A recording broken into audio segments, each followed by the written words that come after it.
I mean, there are areas which are technical, but there are areas, there are narratives which any person can read actually. So my critique on Ibn Abbas's narrative, as far as his transmission was concerned, Sayyid ibn Jubair reporting from Abdullah ibn Abbas, is actually based on Shabir Ahmad Azhar Meriti's book. I am actually forgetting the exact title. Either it's Sahih Bukhari ka ek naye mutale ki, it's Sahih Bukhari ek naye mutale ki roshni mein.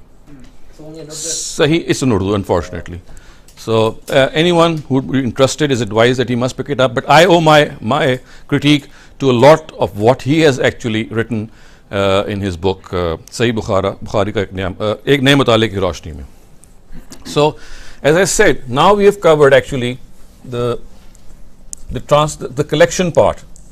We have revisited or we have seen the counter narrative on the collection of the Quran, and we have seen that although I have not demonstrated before you how some of the hadiths or history narratives I have actually applied my tool, I leave that to the detailed book. When it comes out, you can read through it, but because of its importance, I have actually taken up the Quran part, and we have seen how Faraisa for the first time pointed out to certain verses of the Quran which actually tell us that the Quran was rearranged before the Prophet left this world, and that rearranged Quran was recited out by the Prophet to the Ummah and transmitted to the rest of the companions, to the rest of the Ummah through the companions. Now, so this is a dividing line, and what we can say is that this is the time when the Prophet actually left this world. During his own time, the Quran had been collected, the Quran had been preserved, the Quran was read out, but then now what we're going to discuss is what happened when the Prophet left, let's say in 12 Hijri, and today we are standing here in 2018. How was the Quran after its collection transmitted to us, and how come in this transmission we find variants of the Quran, and so many of those variants? And can I now display that book which I downloaded from? So you see, when I talk of the variants, you just skim through this and you'll find out that this is Surah Tawbah, I think. Yes, just move ahead a little. No, that's it. Little before, little earlier, still before. This is Surah 10. Surah 10 is Surah Yunus, and if you can make an average count, you can clearly see that almost every verse, or maybe every second or third verse, has a variant. I mean, when I say a variant, when I speak of a variant, I mean a different of the a change that has occurred in the word. For example, the very second verse of Surah Yunus has this variation of ajaban and ajabun, hakka annahu and hakkan annahu, and then we have luquziya ilayhim ajalahum and laqazayna ilayhim ajalahum. لأنذرتكم لأنذرنكم لأدراكم, which is of course another variant of لأنذرتكم, and then we have ummatan wahida al huda and ummatan wahidatan. So just to make a point that these variants, you remember when we had studied the fact that a variant to be acceptable, there were three conditions. I hope you recall that there were three conditions for any variant to be acceptable. It has to have correct Arabic, it has to have a chain of narration which goes back right to the Prophet, and it has to be in accordance with one of the Usmanic copies. So these are acceptable variants, and they will be considered part of the Quran even if they are found outside the Quran.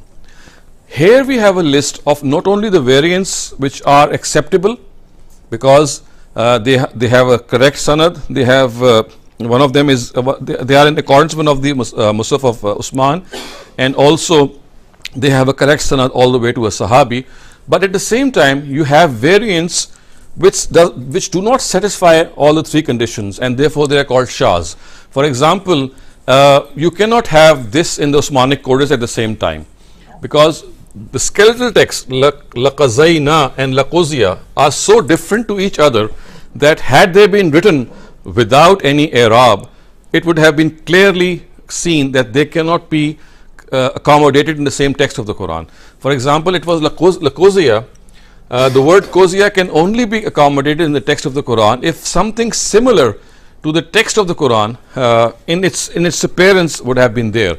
You can clearly see that kazayna and kozia, they could not have been in the same text. I mean, the variation had to be such that the skeletal text of the Quran had to accommodate the variations. And so you can clearly see that at times these variations are not always in accordance with the Usmanic codices, and therefore many of these variants have been termed as shaz. But my concern at the moment is not shaz variants, but those variants which are acceptable and which satisfy all these three conditions, and which therefore form part of the Quran. And for those, I'll refer you. Could you open the very first presentation in which we had that a page of the Quran satisfy all these three conditions, and hence they are considered to be part of the Quran. But the ones that you just witnessed before this, most of these variants in that particular Quran, or in that particular collection, are shaz variants, which in other words mean they don't satisfy all these three conditions. And the difference between a correct variant or a sahih variant and a shaz variant is, whereas a sahih variant will be considered equally as the Quran, a shaz variant will be used for the tafsir of the Quran. So that's how they balance it. If there is a shaz variant, then that variant can be used to explain a verse of the Quran. And if there is a variant which satisfies all these three conditions, it's as good as the Quran. It is the Quran, although it's not found in the Quran. So you're just saying that they just using shaz as hadith? They use shaz to explain Quranic verses. Like they use hadith? Like they use hadith, and they use variants which satisfy all these conditions as Quran itself. It's no different than the Quran itself. We're trying to give you an example is that variants which are acceptable. So all these variants are actually acceptable, but because they have a technical background, it's difficult for me to explain. But what I'm saying is that these variants which are acceptable, they run in hundreds. They run in hundreds. Almost every second, third word verse of the Quran has these variants, and therefore they are considered not just tafsir, they are considered equal to the Quran. The third one of the variant is that it should be as per copies. One of the copies. Variant 1, 2 and 3. Yeah, okay. The first is, I'm just going to abbreviate it, that it should have sound Arabic. Because there are certain variants in which the Arabic is absolutely incorrect. The other one is should have a sound chain of narration. And the third one is that it must conform to one of the Usmanic codices. It means it should be in the one of the copies of. One of the copies. So And that will not be the Quran itself, isn't it? If it's in the copies. if it's in the copies and it also satisfies these two particular conditions, then it will be as good as the Quran. But the problem is that how do we know what's in the copies? Because we only have reports. So that's my critique later on, that you'll see that even these criteria are not correct. So conform. Is the sound chain defined by the same criteria as for hadith? Yeah, the same criteria. For Sahih Hadith actually. Conform with.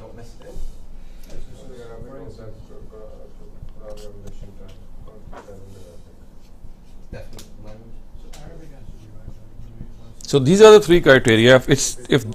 If these three criteria are satisfied by any variant reading, it's as good as the Quran itself, even if it is not found anywhere being read, if it is found in hadith books, in tafsir books, anywhere. So now we come actually with this background to study how this transmission has taken place, number one, and how is it that we have so many variants, or we have come to know of so many variants of the Quran, and our scholars have been led to actually regard them to be equivalent to the Quran itself. One would actually have been very comfortable if they had not been regarded the Quran, and maybe you could have said that they are explanations at best or some other interpretation. But regarding them to be at par with the Quran that we have is something which of course has to have some other logical reason. Okay, now as I said, with this background we'll study how we will reevaluate and revisit the transmission part of the Quran. We've done the collection part, now it's the transmission part. I think we've already, could you go back? We already read this excerpt, but because we had read it earlier on in a different vein, let me just repeat it. And the first thing that comes to our mind and first thing that comes to our notice is that a person at the time of about 70 Hijrah or 50 Hijrah, because he died in 70 Hijrah, and it is said that he was the Imam of a mosque in Kufa for 40 years. So a person is saying that there were no variants. So what the situation is that we are flooded with variants. Can you see that? Make note of the fact that these variants, if you look at that page that I just displayed before you, that was just one page. And if there are 500 pages, you can easily see that there are about how many? 4,500 variations in the Quran. So the one claim is that there are 4,500 variations in the Quran, and all of them are equally acceptable as the Quran. And here we have a person of the same era totally negating it. What he's saying is that the reading of Abu Bakr, Umar, Usman, Zayd ibn Sabit, all of the Muhajirun and Ansar was same. There was no variance. What he is trying to imply that the variance that we are being flooded with, that we often encounter in hadith and history and tafsir works, nothing doing. This is not the case. This is a person who actually lived, as I said, in the first century, and he is actually presenting an entirely different situation. I mean, there is a person saying that we had just one reading of the Quran, there was no variance, whereas we find several variants in actual form. So this is much like saying that Darwin in his theory of evolution says that, for example, if man evolved from a lower form, he is actually trying to present the fossils as a testimony to his theory.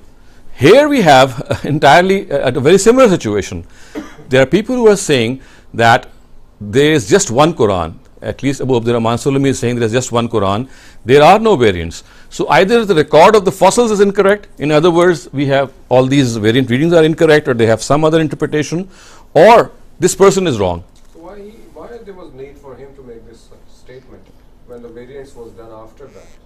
No, you see, these variations or this variance that we have found were much later to his time. Yeah. So why he has to make this statement? Because it seems I would assume that the whole work had started much before.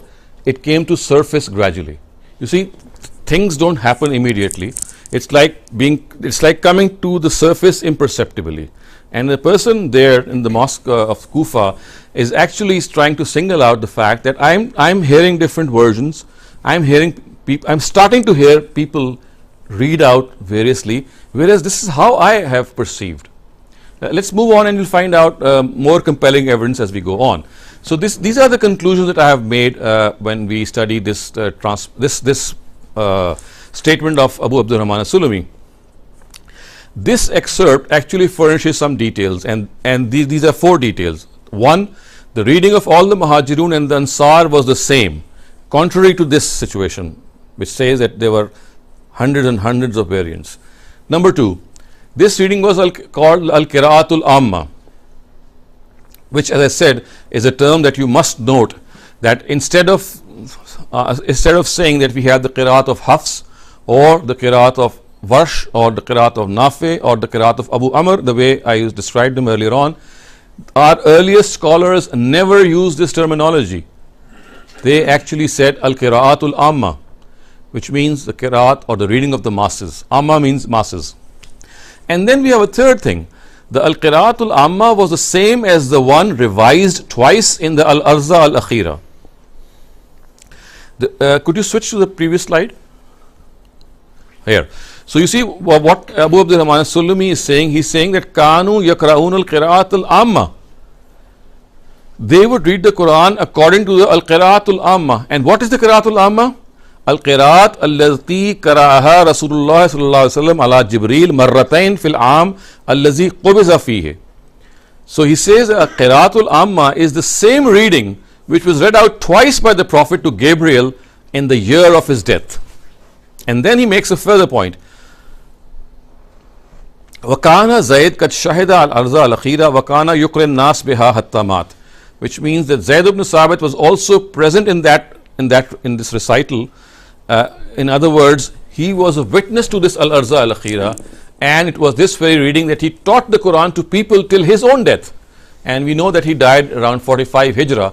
So another statement is that a person like Zayd ibn Sabit, who actually features in those Quran collection regarding Abu Bakr and Umar, because he is the person who is supposed to have collected the Quran on behalf of Abu Bakr, and he is the one who has done the same on behalf of Usman as well.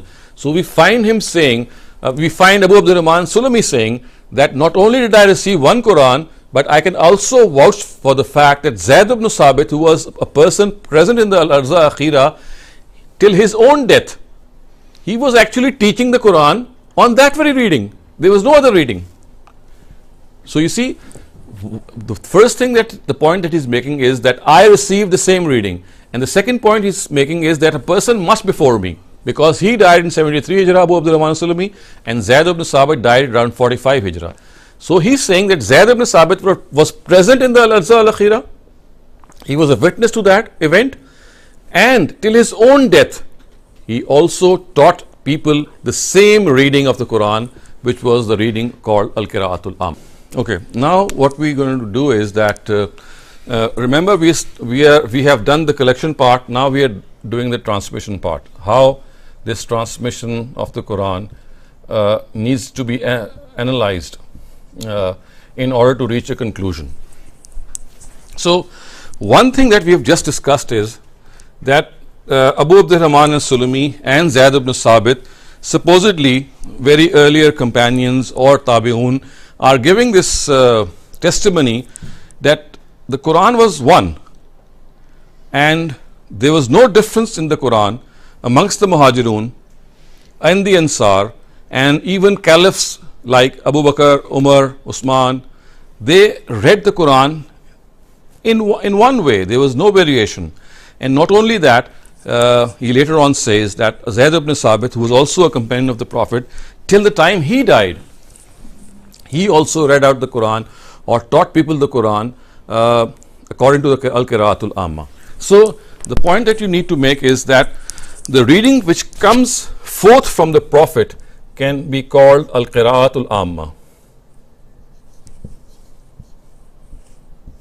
and according to the testimony of some of the earliest people, it was just one. There was no difference in it. So if this is correct, and we are now standing at this zero line when the Prophet passed away, he gave the Quran to the Ummah, and that Quran was actually called Al-Qira'atul Amma, and till the time that Abu Abdurrahman al-Sulami made that statement, which could be between 50 Hijrah and 70 Hijrah, we find this testimony being made by him that these 40 or 50 years he could find no variation.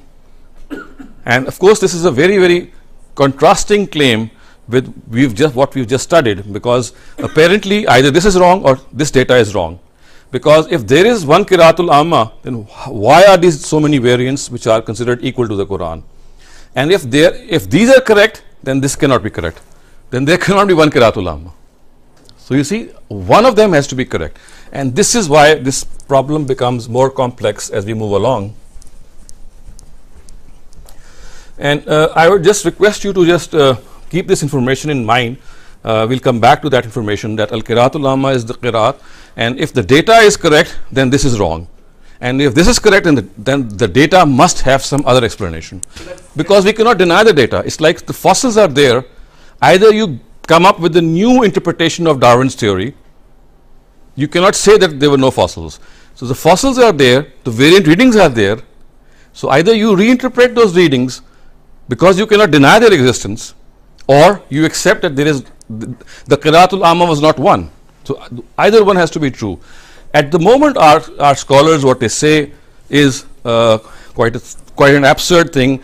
in which they acknowledge the fact that the Qira'atul Amma was one, and they also acknowledge the fact that the variants exist.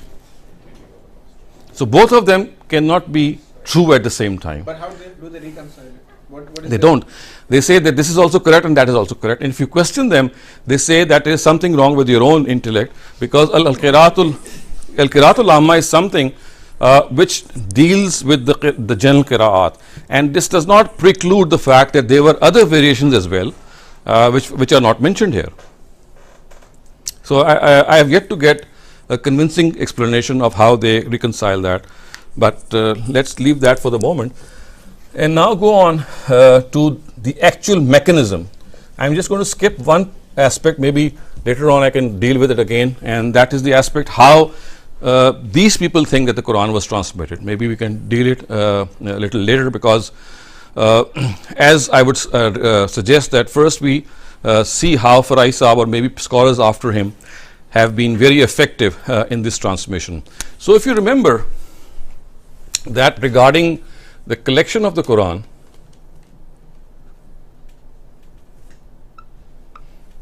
Farai Saab was of particular importance, because it was he who for the first time had pointed out to the Surah Qiyamah verse as a verse which deals specifically with the history of the Quran. And it is here that the contribution of Islahi and Ghamidi were secondary, I would say. They were based, they were improvements of what he had already presented. So basically, the collection part is the discovery of the collection of the Quran in the Quran. The actual credit must go to Farahi, and we have two of his students or students of his students who have made their own contribution, but they have basically based their effort on what Farahi has said. Contrary to this, now let's come to the collection, to the history, to the transmission part.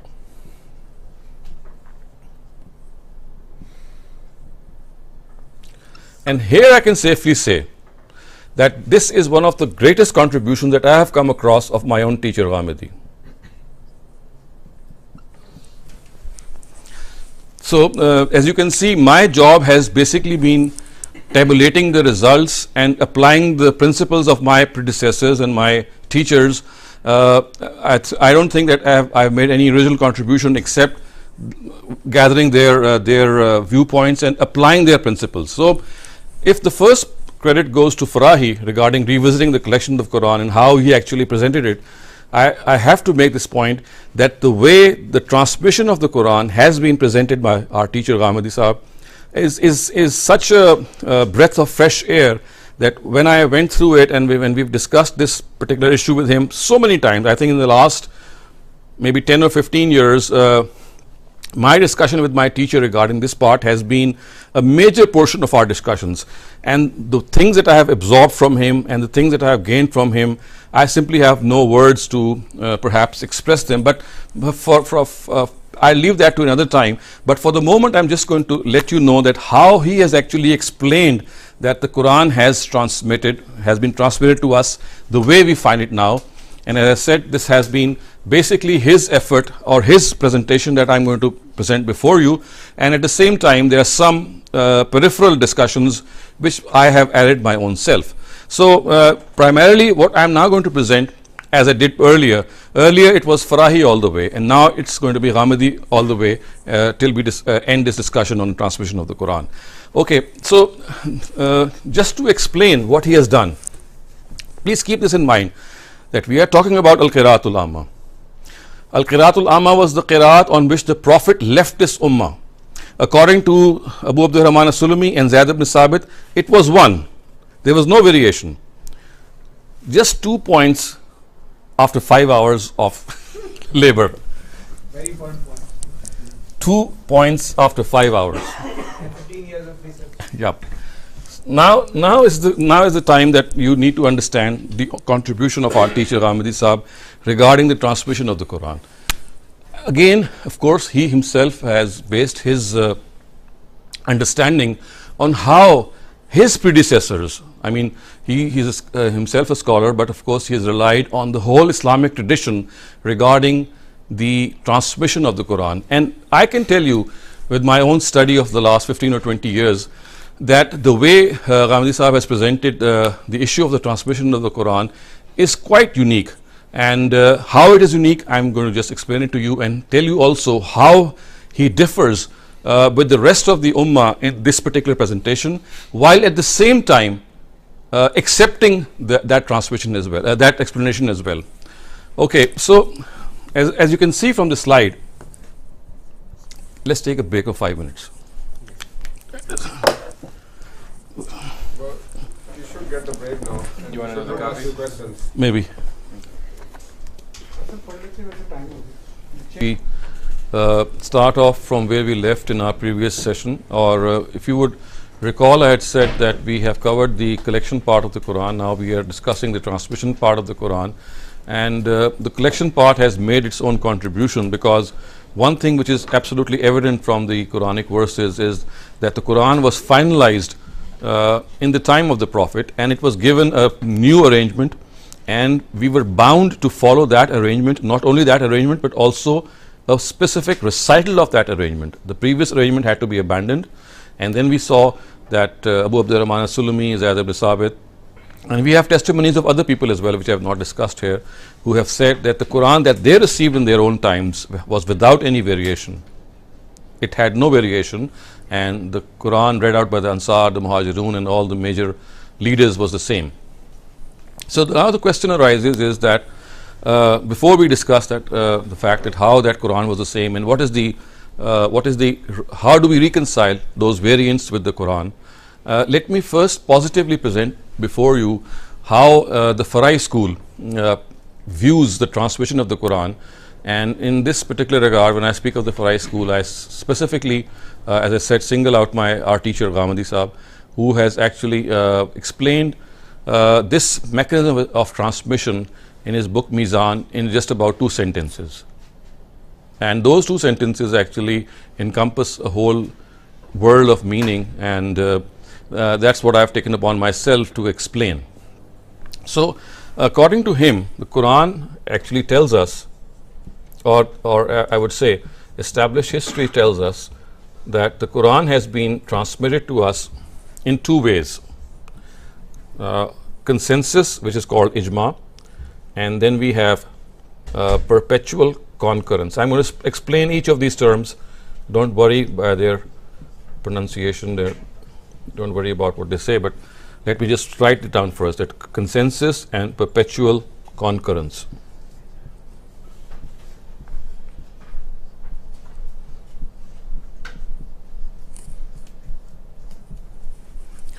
Okay, so let me discuss this a little later. First, let us discuss what consensus means. As you can see, the word consensus, which has its equivalent in Arabic as ijma, it means that basically the Quran that we have is mujma alay. It is the Quran on which each and every companion of the Prophet was agreed upon. There was not a single difference in their own understanding that the Quran that they have now and they are transmitting is anything but the Quran. And the other thing that needs to be understood is that there's a primary difference between these 2 modes of certitude which we gain vis-a-vis the transmission of the Quran. The consensus always relate to your concepts and your I would say ideology, or something of which lies in the realm of knowledge. And perpetual concurrence always relates to practice. It's in the amal. So the Quran has been transmitted to us in these 2 modes, these 2, I would say, these 2 ways. One is in the concepts of the Ummah, in the concepts or in the knowledge of the Ummah, in the ideology of the Ummah, and the other is the practice of the Ummah, what you can say, the way that has practically come about. So as far as the first of them is concerned, which we call consensus, it means that right from the time of the Sahaba till now, there have been several generations So typically, if there are 3 generations in each century, and we are 14 centuries down, so 14 threes are 42. Almost 42 generations have passed, maybe little more, little less, but this is just an average. So in 40 plus generations of people coming one after the other, the same knowledge or the same concept has been transmitted, that the Quran that we have in our own repositories, the way it has been transmitted is the one which has been revealed to the Prophet. So just to make it a little more clear, this knowledge that the Quran was the same as the Quran we have today, let's talk about the fact that we have about, let's say, 40 generations, and the first generation was the generation of the Sahaba. So the Sahaba, the Tabi'un, the Taba Tabi'un, etc., right up, let's say, in the year 2018, let's say we are in the 40th generation.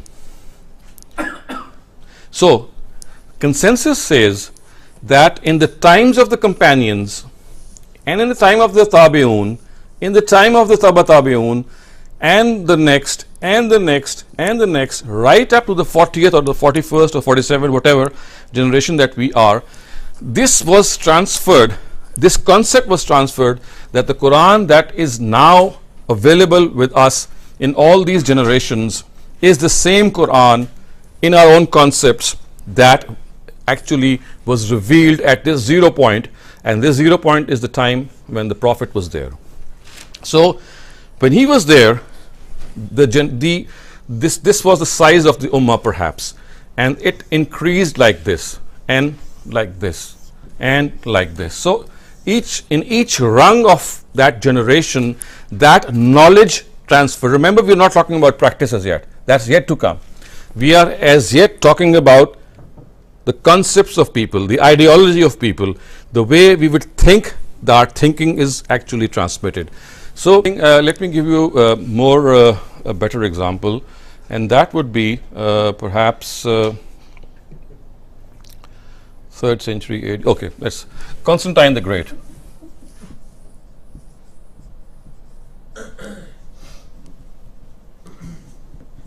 So he was a Roman emperor who lived in 4th century AD.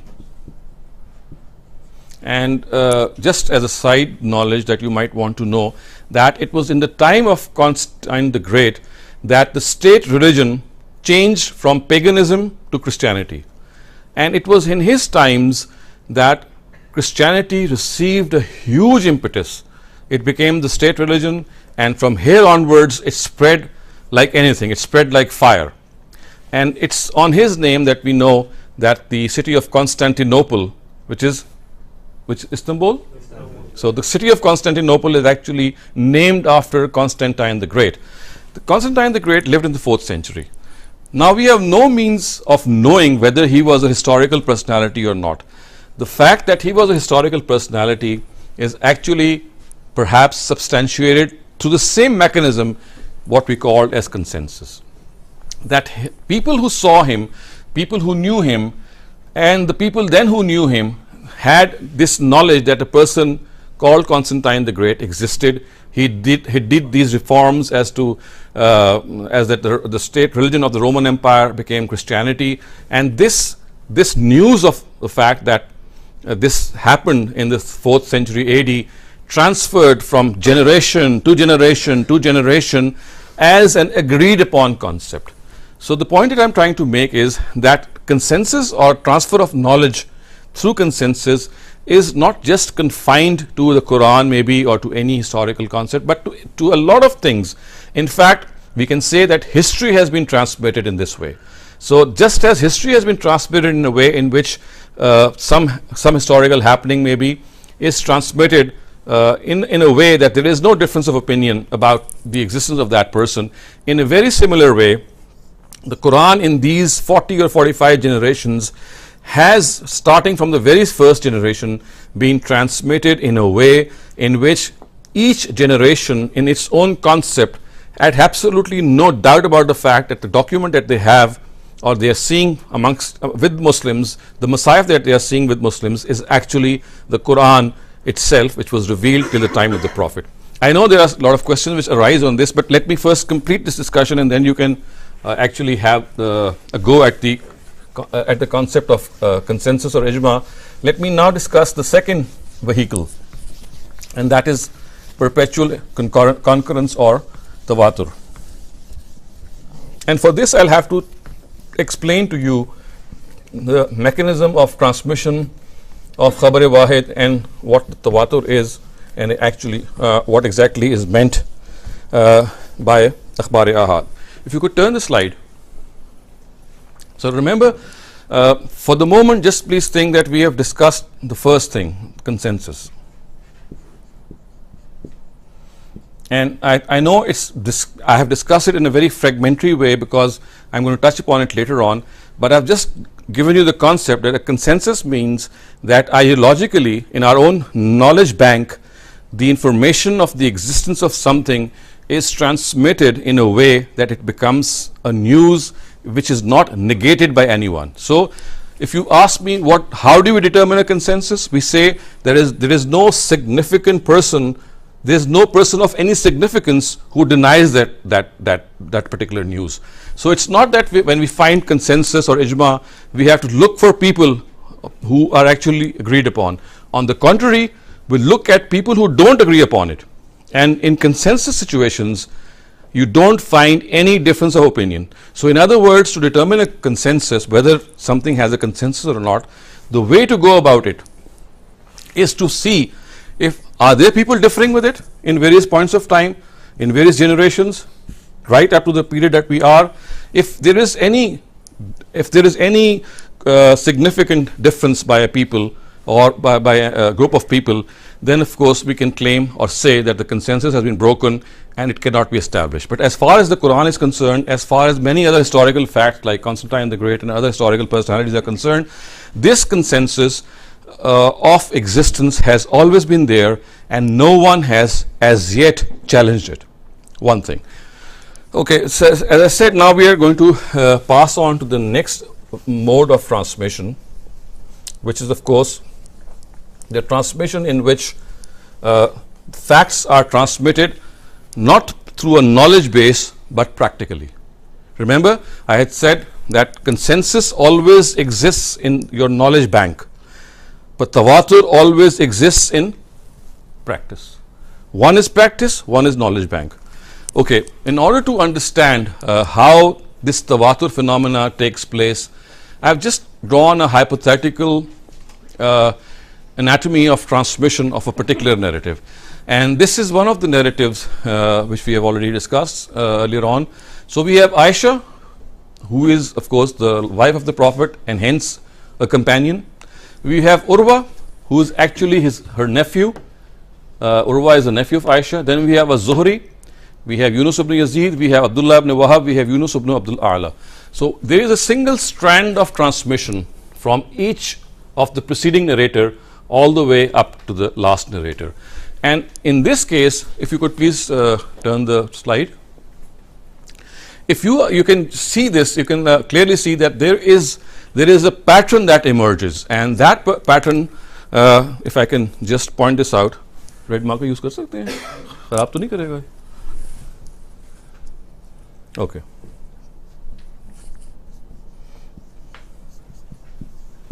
So in order to understand what tawatur means, as I said, this is a term which only exists in practice. I mean, the concept that they convey exists in practice, and the concepts which exist vis-a-vis consensus, they always exist in our knowledge bank.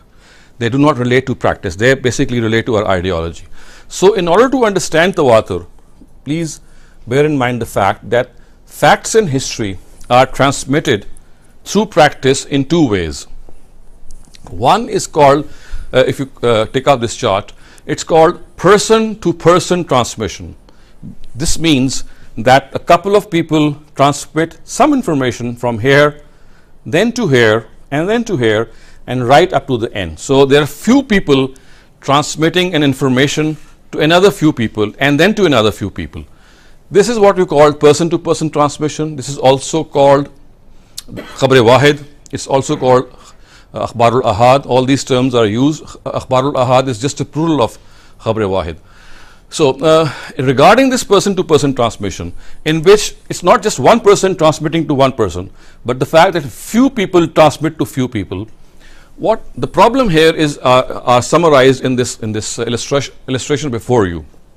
First of all, regarding the information on narrators, you see, remember earlier on when we studied the mechanism of hadith, I had told you that we have to find out some information regarding the honesty, regarding the memory of the earliest narrators. So therefore, this information is not fault free, because there have been instances, in fact many instances, in which you'll find out the same information entirely opposite to the one that you found regarding the authenticity of one narrator being given by someone else as in the opposite sense. For example, you'll find out that the one person is saying that, okay, such and such a person is very authentic, and you find out another person says that you're absolutely wrong and he's not authentic. So the first thing which plagues this person to person transmission, or which becomes the flaw in this person to person transmission and does not yield certitude, is that the information on narrators that we gather at times has contradiction, and at times it has limitations. Even if there is no contradiction, there are instances in which you find a certain information on those narrators, and because you have not researched enough, because you have not gone far enough, there's always this chance that that information is not correct. The second thing is, which I also demonstrated earlier on, that at times this continuity, which is the same as contemporaneousness, is very severely compromised. So therefore, we have people in the third or fourth tier, or the third or fourth rung of the ladder, reporting something which they never actually were part of, they were never eyewitness of. For example, a person living in the 2nd century or 3rd century saying that I heard something from a person belonging to the 1st century. So therefore, the problem here is that the issue of continuity has to be addressed. And the third thing is that at times this happens, that in the case of Khabar Wahid or Akhbarul Ahad, we have parallels, which is called verbal coincidence. For example, there is an event which took place in the time of the Prophet. It was reported by more than one people, more than one Sahabi, and similarly more than one Tabi'i and more than one Taba Tabi'i. This is what we call verbal coincidence, which means had there been this single event and reported by just one chain of narration, there is a chance of it being wrong. I mean, it could be debatable. But when 3 or 4 people are, or 5 people are, 5 different people are reporting the same event with somewhat closeness, then the chance that that event took place is pretty high.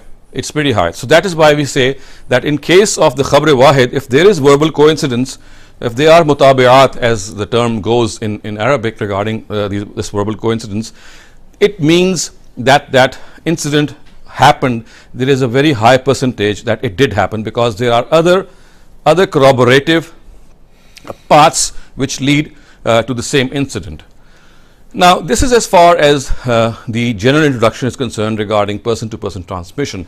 But in spite of that, there is a problem that we need to understand, that if we gather data regarding people who transmitted, and if we also gather data regarding the honesty of people, so honesty and zabt, honesty and memory, these are two things which again are subjective. And also at times a person who is very honest can be an idiot. You cannot preclude the fact that people who are very honest might be fools. So there can be a possibility that in spite of being an honest person, he is not an intellectually capable person. And also, even if a person has a perfect memory, what is the guarantee that he is not faltering in some other instance? Because perfect memory does not mean that he can never falter. So in spite of having a perfect memory, there can still be instances that he can falter. And hence what we can conclude is that this person to person transfer, the Akhbarul Ahad, the Khabar Wahid, or in other words transmission of hadith, can never be conclusive because of these inherent problems. These are problems which plague transmission of hadith from its very start, from its very inception. So this is one mode of transmission, and I can assure you that the Quran was not transmitted through this mode. Although history, some parts of history were transmitted through this mode, but the Quran was not transferred through this mode. Now let me come to the part which I would now like to discuss, and which perhaps is called tawatur. If you could turn the slide. Okay, still the other one. Please see. Okay, that's one. Please go to the previous slide first. So, okay, now there is this phenomena. Remember the first phenomena, what we called it? Person to person transmission, or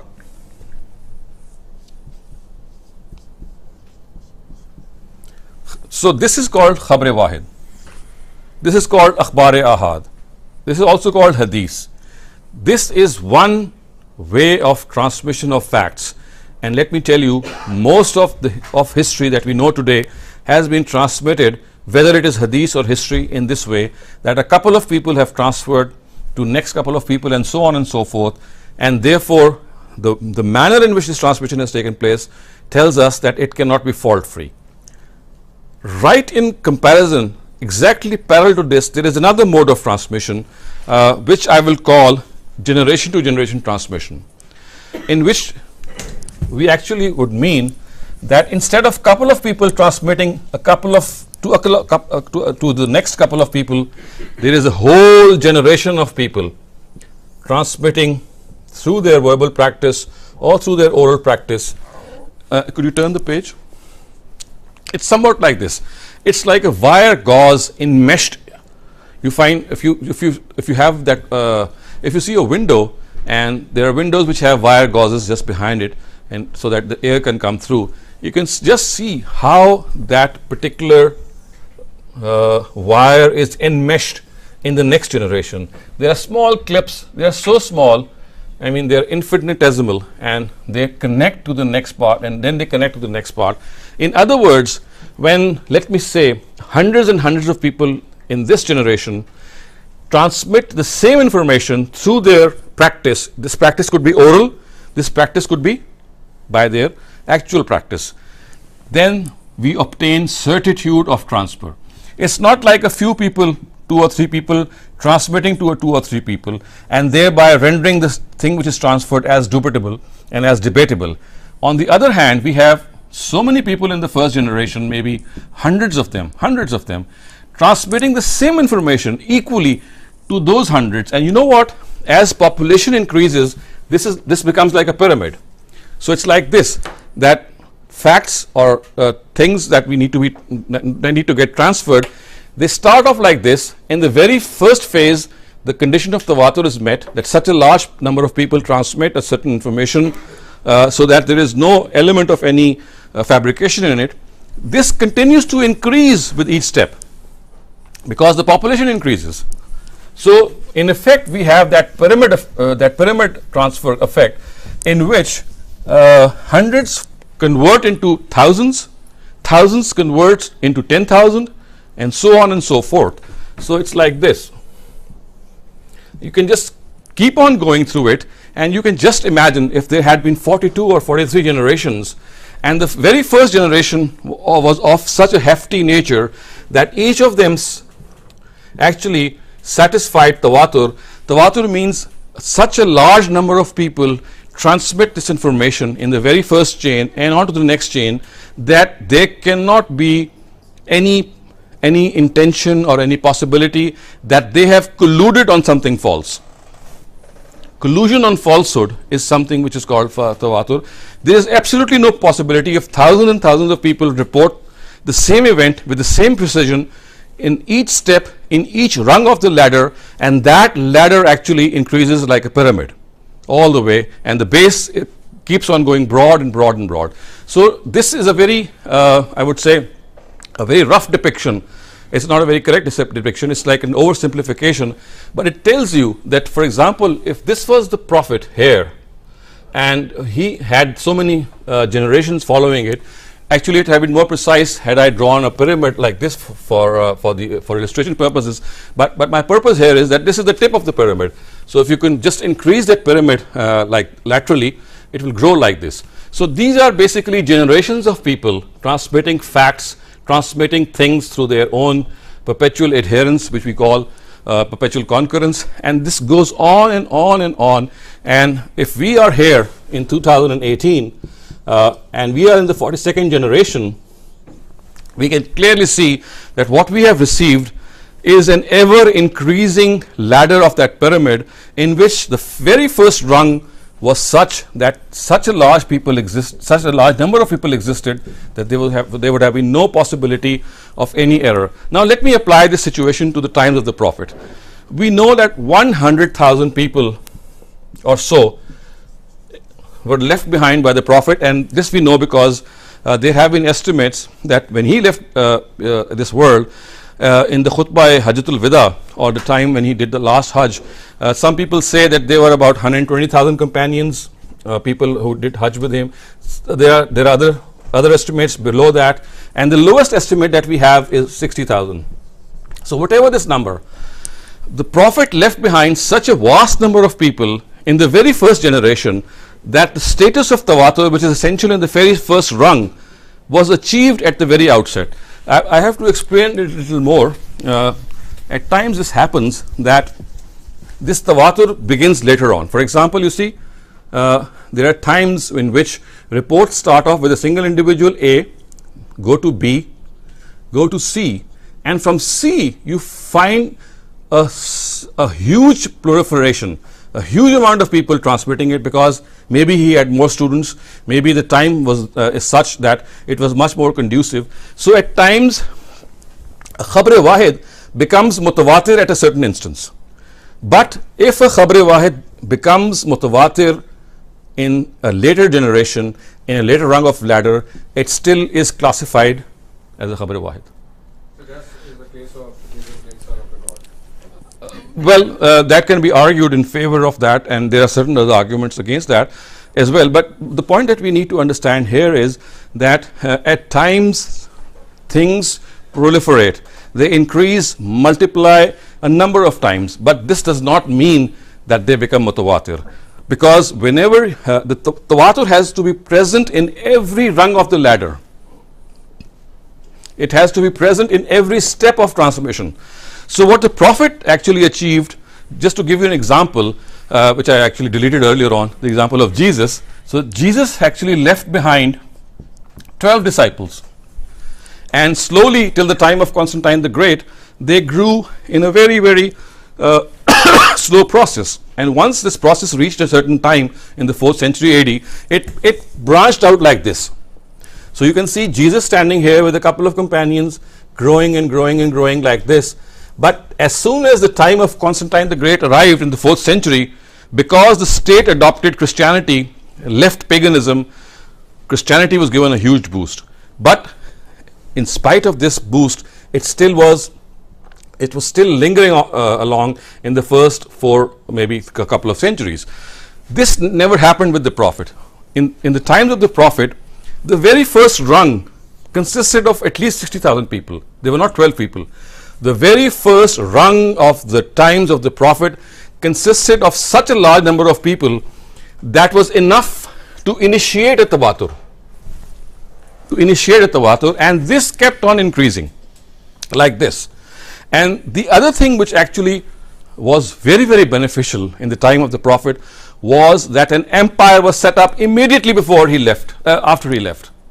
So just to let you know that when the Prophet died, Abu Bakr and then Umar and then Usman and then Ali, and all the way down till 1924, when the caliphate was annulled, the Islamic caliphate continued to exist, and it actually bolstered, it actually strengthened these initial count of people. So people not only existed in their numbers, they existed as organized entities in the form of a state, which actually further strengthens this claim that this tawatur was not only achieved with the help of this large number, but also with the state machinery behind it.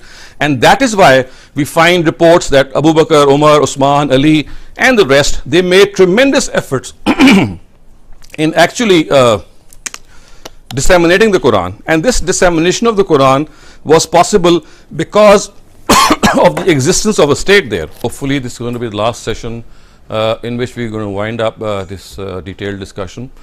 So the stance that we have just discussed